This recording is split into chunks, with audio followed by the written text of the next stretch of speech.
نحمدہ و نصلی علی رسول کریم اما بعد بسم اللہ الرحمن الرحیم۔ ہمارے شیخ پیر طریقت رہبر شریعت شیخ الحدیث حضرت مولانا عبدالواحد صاحب نور اللہ مرکزہ جب ہندوستان سے پاکستان تشریف لائے، دیوبند سے پڑھے فارغ ہوئے، حسین احمد مدنی رحمۃ اللہ علیہ کے شاگرد تھے حضرت۔ تو ہمارے اسلاف کی تاریخ دیکھیں کہ ان کے اخلاص، اس واقعے سے آپ کو پتہ چلے گا کہ اخلاص اصل ہوتا کیا ہے اور توکل الی اللہ کیا چیز ہے دین کے معاملے میں۔ خاص کر جب تشریف لائے تو اس وقت حضرت نے شاہ فیصل کالونی کے اندر ایک پرچون کی دکان کھولی، تو پرچون کی دکان پہ اصلی گھی رکھ کے بھی بیچا کرتے تھے، اور سامنے بھی دکانیں تھیں تو سامنے والی دکان والا بھی گھی رکھتا، اس کا گھی خوب بکتا، اس کا جعلی گھی، اور ہمارے حضرت کا اصلی گھی بیچا کرتے۔ آہستہ آہستہ لوگوں کو پتہ چلا کہ بھئی یہ تو اصلی گھی ہے ان کا، مولانا کا، تو انہوں نے جو ہے ہمارے حضرت کی دکان سے گھی لینا شروع کر دیا۔ ماشاءاللہ بہت چلنے لگی دکان۔ تو ایک بزرگ آئے حضرت کے پاس، حضرت فرماتے تھے کہ ایک بزرگ آئے ہمارے پاس اور بیٹھے، اور جاتے ہوئے ہم سے صرف اتنا کہا کہ مولانا یہ تمہارا کام نہیں ہے، مولانا یہ تمہارا کام نہیں ہے۔ حضرت فرمانے لگے دل پہ ایسی چوٹ لگی کہ ان کے جانے کے بعد ہم نے شیٹر نیچے گرا دیا، دکان بند کر دی، اور اس کے بعد جہاں ہمارے حضرت کی خانقاہ تھی مسجد حفیظیہ، وہاں ایک فرمانے لگے چبوترا ہوتا تھا، یہاں پہ پانی کی ٹنکیاں پہلے بنا ہوا کرتی تھیں، تو اس کا چبوترا تھا۔ بس ہمارے دل میں آیا، ہم ادھر چٹائی بچھائی اور اس پہ بیٹھ گئے کہ بھائی جس کو قرآن پڑھانا ہے اپنے بچوں کو ہمارے پاس بھیجو، ہم فی سبیل اللہ پڑھائیں گے، کوئی پیسہ نہیں لیں گے۔ حضرت وہاں بیٹھ گئے، ایک بچے دو بچے، لوگوں نے محلے کے بچے بھیجنا شروع کیے، تو دھوپ آ جاتی تو وہ فرماتے تھے چٹائی گھسیٹتے چھاؤں میں چلے جاتے، وہاں دھوپ آ جاتی تو تیسری جگہ چلے جاتے۔ لوگوں نے مسجد بنا دی، لوگوں نے مسجد بنا دی کہ بھائی یہ اخلاص والا آدمی ہے۔ اور اس کے بعد الحمدللہ پھر علاقے والوں نے مدرسے کے لیے کوشش کی، جامعہ حمادیہ کی جگہ لی۔ تو اس وقت ہمارے حضرت کو لوگ بولا کرتے تھے جلنے والے، حاسد لوگ اہل حق کے ساتھ ہمیشہ پیچھے لگے رہتے ہیں۔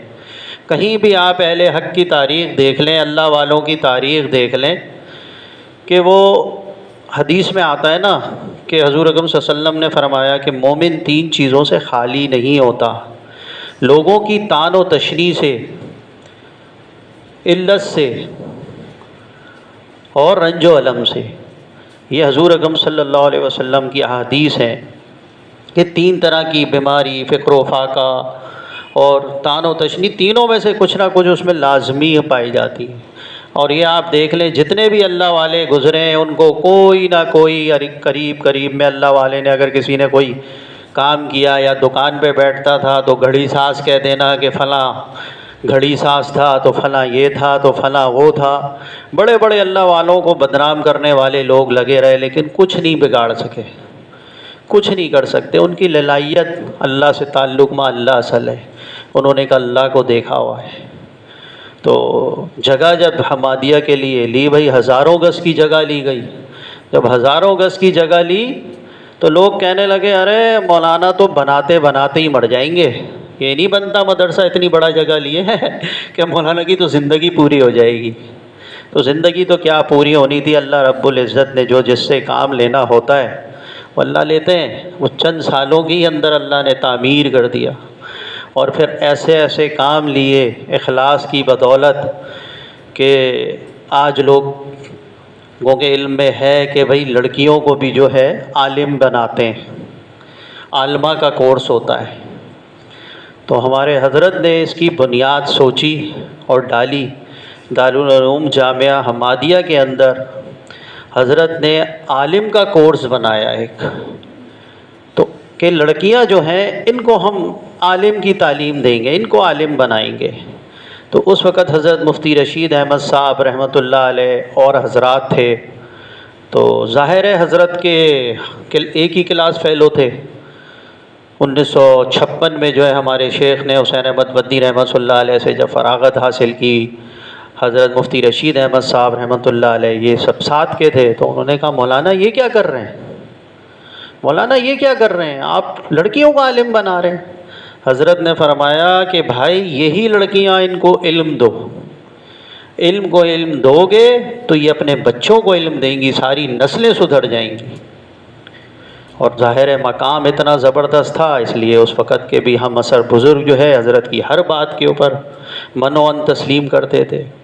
اور وہ دیکھ لیں آپ کار خیر، آج کوئی جانتا ہی نہیں کہ عالم کس طرح بنے، بھائی کہاں سے کام شروع ہوا، اس کی بنیاد ڈالنے والا کون تھا، ڈالنے والے اخلاص سے کام کرنے والے، خاموشی سے کام کیا بھی اور اس دنیا سے چلے بھی گئے اور چل رہے ہیں۔ تو یہ ساری اخلاص کی دولت ہوتی ہے، اور بغیر صحبت اہل اللہ کے اور بغیر ذکر کے صحیح تعلق مع اللہ قائم نہیں ہوتا۔ جب تک کسی اللہ والے کی صحبت اختیار نہ کی ہو، آپ کی اصلاح نہیں ہو سکتی۔ کہیں نہ کہیں انسان بھٹکے گا، کیونکہ اس کے نفس کے اندر مرض بھرے پڑے ہیں، بغض، ریاکاری، تکبر، کینہ، حسد، عجب، اور جہاں بڑائی کے اوپر اس کی چوٹ لگے گی وہاں پہ وہ بھاگے گا، فوراً بھاگے گا۔ تو اللہ والوں کے پاس جانا، ان سے اپنی اصلاح کرانا، یہ معمولی کام نہیں ہے، لیکن ہے بھی ضروری۔ جب انسان کو پتہ چل جاتا ہے نا کہ بھائی پہلی سٹیج ہے کینسر کی، دنیا جہان ایک کر دیتا ہے، دنیا جہان ایک کر دیتا ہے، ڈاکٹروں کو چھان چھان کے پاگل ہو جاتا ہے۔ کوئی آغا خان کی مشورہ لے رہا ہوتا ہے، کوئی لیاقت نیشنل کا، کوئی کہیں کا، کوئی کرن کا، کیا حال ہو رہا ہوتا ہے۔ اور جو پوری دنیا سے اس سے ہماری آنکھیں بند ہونے کے بعد جو دائمی زندگی ہے، قبر میں فوراً اترنا ہے، پتہ نہیں کب بلاوا آ جائے، اس کی کوئی فکر ہی نہیں ہے، اس کی اصلاح کی فکر ہی نہیں ہے۔ نفس کی اصلاح ضروری ہے، یہ جب تک نفس کی اصلاح نہیں ہوگی معاملہ نہیں بنے گا۔ اور یہ اصلاح ہونی تو اللہ والوں کے ہی پاس بیٹھ کے ہے، جن کو اللہ والوں نے یہ کام دیا ہے ان سے اپنی اصلاح کرائے۔ اور اللہ ہم لوگوں کو بھی ایمان پہ چلائے اور ایمان پہ ہمارا بھی خاتمہ دے، اور جو ہمارے اصلاح والے کرنے والے ہیں جن کو یہ کام دیا ہوا ہے ہم جیسے، تو اللہ ہم لوگوں کو بھی ہدایت دے، تو وہ بھی اپنے آپ کو اس ریوڑ کا کتا سمجھیں۔ ایک ریوڑ ہوتا ہے نا، ریوڑ میں آپ نے دیکھا ہوگا بھیڑ بکریاں ہوتی ہیں، ایک کتا بھاگ رہا ہوتا ہے ادھر سے لے کے ادھر سے لے کے، کہ بھیڑ ادھر ادھر نہ نکل جائے جنگلوں میں، کہیں اس کو بھیڑیا نہ کھا جائے، تو وہ ساری بھیڑوں کو ایک سیدھ میں لے کے چلتا ہے، غلط راستے پہ نہیں جانے دیتا۔ تو جو آج کل کے پیر ہیں نا، وہ بھی اپنے آپ کو وہ کتا ہی سمجھیں، تب تو اصلاح ہوگی، نہیں تو بیڑا غرق کریں گے اپنے اللہ والوں کا، اپنے بڑوں کا بھی نام کا بیڑا غرق کریں گے۔ تو ہمارے لیے بھی یہ قاعدہ ہے کہ جن لوگوں کو اللہ پاک نے یہ بزرگوں کی نسبت سے کام دیا ہے، وہ بھی اپنے آپ کو دیکھ کے چلیں۔ یہ نہیں کہ پیر بن کے بیٹھ گئے اور بس حکم چلا رہے ہیں کہ جی آج کل جیسے ہوتا ہے کہ جی تم میرے جوتے اٹھا لو، تو کوئی جوتے اٹھا رہا ہے، تو کوئی کھانے لا رہا ہے، تو خدمتیں لی جا رہی ہیں۔ تو یہ ایسے اللہ والے جو ہے نا، یہ بس اپنے بزرگوں کا بھی نام خراب کرتے ہیں اور اپنا بھی بیڑا غرق کرتے ہیں۔ اللہ ہم سب کو ہدایت نصیب فرمائے، کیونکہ جن کے رتبے ہوتے ہیں ان کی بھی حضرت فرماتے تھے جن کے رتبے سوا ان کو سوا مشکل ہے، جتنا رتبہ ہوگا اتنی پکڑ بھی ہوگی۔ حضرت سفیان سوری رحمۃ اللہ علیہ بہت بڑے بزرگ گزرے۔ سور کہتے ہیں بیل کو، عربی میں سور بیل کو کہا جاتا ہے۔ مسجد میں بایاں قدم رکھ دیا، آسمان سے ندا آئی، اے سور کیا کرتا ہے، اے بیل کیا کرتا ہے۔ ہم اور آپ جیسے للو فنجو لوگ رکھ دیں تو تھوڑی صدائیں آنی ہیں، جن کے مقام ہوتے ہیں اللہ رب العزت ان کی دستگیری بھی کر رہے ہوتے ہیں۔ ایک حافظ قرآن تھا، حدیث میں آیا ہے نا کہ حافظ قرآن کتنوں کی مغفرت کروائے گا، اللہ سفارش قبول کریں گے۔ ایسے بھی حافظ قرآن ہیں جن کو اپنے ہی لالے پڑ گئے، تو ان میں سے اللہ رحم کرے، اللہ ہم سب کی ہماری اولادوں کی بھی حفاظت فرمائے۔ تو ایک حافظ قرآن تھا، گانے بھی بڑے سنتا تھا، گانے بھی بڑے سنتا تھا، قرآن بھی پڑھتا تھا۔ تو اس سے کہا یہ بتاؤ کہ تم گانے زیادہ سنتے ہو یا قرآن زیادہ پڑھتے ہو؟ تو بڑے مزے سے کہہ رہا ہے میں تو گانے زیادہ سنتا ہوں، میں گانے زیادہ سنتا ہوں۔ دنیا نے دیکھا، اللہ ہم سب کو حفاظت فرمائے، دنیا نے دیکھا جب مر رہا تھا تو گانا گا رہا تھا۔ حافظ قرآن مرتے ہوئے گانا گا رہا تھا، اور مرتے ہوئے اس کی روح گانا گاتے ہوئے ہی قبض ہوئی۔ تو جو اللہ نے رتبہ دیا ہے تو اس کے ساتھ پکڑ بھی دی ہے۔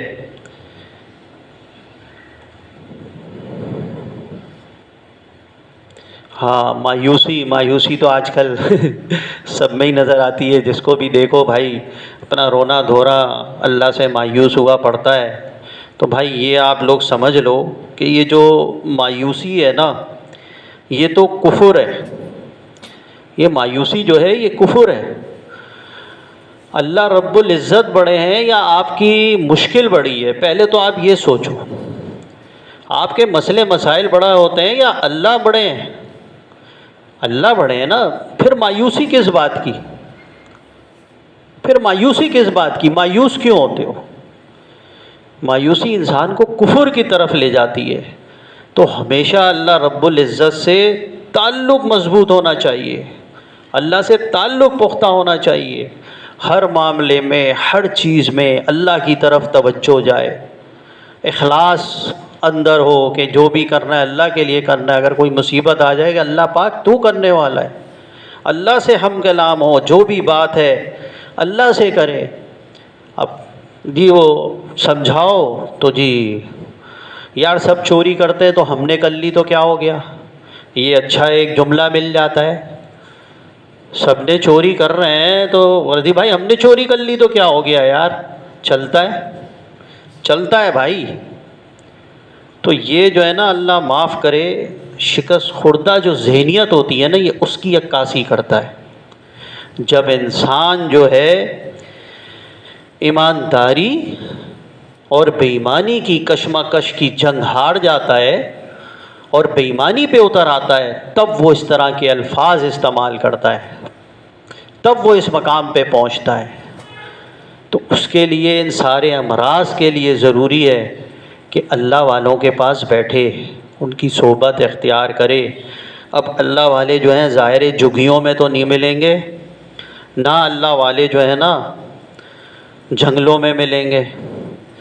اللہ والے بھائی اس وقت کے بھلے سے ڈھیلے، جن کو بھی آپ سمجھ لو، جن کو نسبت حاصل ہے، ولایت اور نسبت تو بہت اونچا ولایت کا تو مقام ہے، تو جو نسبت بھی جن کو حاصل ہے وہ تو ان کو پتہ ہے کس کو نسبت حاصل ہے کس کو ولایت، وہ تو وہی لوگ جانتے ہیں۔ تو بھائی جن کو نسبت حاصل ہے، یعنی کسی بزرگ نے اجازت دے دی ہے کہ یہ کام آپ نے کرنا ہے، اپنے ساتھ لوگوں کو چلانا ہے، ان سے آپ تعلق قائم کریں۔ جب یہ سلسلہ جڑے گا نا، کیونکہ یہ سلسلہ آ رہا ہے حضور پاک صلی اللہ علیہ وسلم سے، جو ہمارے 4 سلاسل آ رہے ہیں، نقشبندیہ، سخروردیہ، چشتیہ، قادریہ، تو یہ سلسلے آ رہے ہیں۔ حضرت علی سے 3 سلسلے ہیں، یہ حضور اکرم صلی اللہ علیہ وسلم کے بعد سلسلہ در سلسلہ یہ کڑی چل رہی ہے۔ جیسے علماء حضرات کو دور حدیث کی اجازت دی جاتی ہے، تو الولایت بھی جو دی جاتی ہے، جو خلافت دی جاتی ہے، یہ سلسلہ ہوتا ہے۔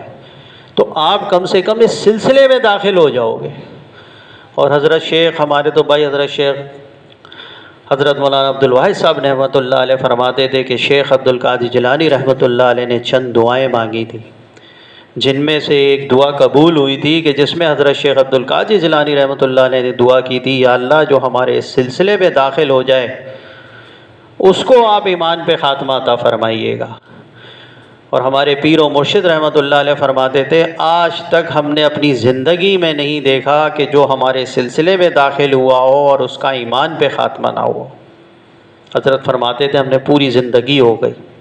ہمارے بھی حضرت کے مریدین، ہمارے پیر بھائی، اسپتال میں بڑی طبیعت خراب تھی، ایک امامہ صحیح کرتے کرتے انتقال ہو گیا، آئی سی یو میں لیٹے ہوئے، لیکن امامہ پہ باندھ دو، باندھ دیا تھا، تو بس وہ امامہ صحیح کر رہے ہیں، ایک جو ہے سبحان اللہ الحمدللہ کر رہے ہیں۔ اسی طرح روح قبض ہوتی بھی دیکھیے۔ تعلق آج کیا اس سے تعلق ہو جائے، اس سے تعلق ہو جائے، فلاں دنیا والے سے تعلق ہو جائے، یار آپ سے تو بڑا ان سے ملے تھے، آپ فلاں بندے سے ملے، یار آپ ان سے ذرا یار تعلق رکھیں، انہوں نے تو آپ کو نمبر دیا ہے کام پڑ جاتا ہے۔ میں یار چھوڑو، کام پڑ جاتا ہے، اللہ سے ہی کام رکھنا ہے، اصل کام اللہ سے ہے، اپنا تعلق اپنا معاملہ انسان اللہ ہی سے رکھے۔ مسبب الاسباب بھی اللہ ہی ہوتا ہے، جب اللہ رب العزت چاہتے ہیں، دلوں کے اندر محبتیں بھی اللہ ہی ڈالتے ہیں، لوگوں کے نفرتیں بھی اللہ ہی ڈالتے ہیں۔ تو اصل تو یہ ہے کہ بندوں سے جوڑنا ہے، اللہ والوں کا کام کیا ہے؟ بندوں کو بندوں سے جوڑنا، اللہ سے تعلق قائم کرانا، ان سے دوستی کروانا، اصل ولایت تو یہ۔ تو اس کے لیے اللہ والے کام کرتے ہیں، ان کو کوئی غرض نہیں ہوتی کہ آؤ ہمارے پاس بیٹھو، یا ہمیں مجمع لگانا ہے، یا ہمیں تم کچھ دے دو گے یا پیسے دے دو گے۔ اخلاص والے اللہ والے صرف اللہ کے لیے آتے ہیں، اللہ کے لیے بیٹھتے ہیں۔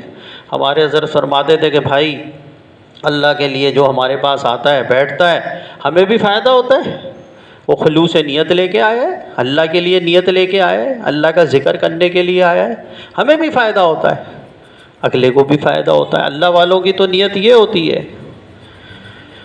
تو بس اللہ جو ہے ہمیں جتنا میں نے کہا ہے سنا ہے، اللہ پاک جو ہے اس پہ ہمیں بھی عمل کی توفیق عطا فرمائے، کلمے پہ موت عطا فرمائے، اور اپنی اصلاح کرنے کی توفیق عطا فرمائے۔